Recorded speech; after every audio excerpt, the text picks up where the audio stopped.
Hey everybody, what is going on? I hope you guys are all doing well, and welcome to another tutorial video. In this video, I'm going to be explaining to you guys how you can find cPanel through WordPress, so let's get right into it.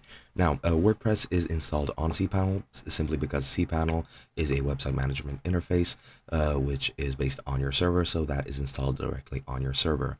Now, your server, of course, is tied to your domain, and WordPress is, of course, tied to your domain as well.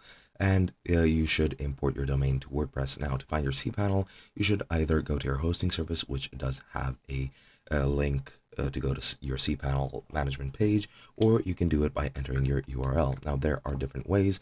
You can enter your domain and then just enter your domain /cPanel in the URL tab at the top of your browser, and that should take you to your cPanel panel.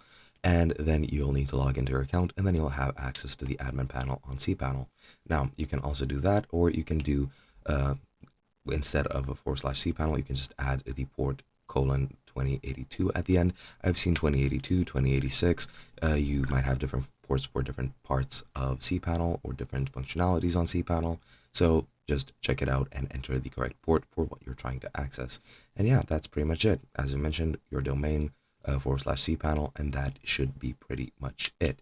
Now, I'm sorry I couldn't show you guys myself because I do not have a website with cPanel, so I can't really show you guys. This Reddit article has been simply just to, we'll show you guys how you can access it and have some sort of backdrop, and that is pretty much it. Hope you guys enjoyed, and I'll be seeing you guys in another video.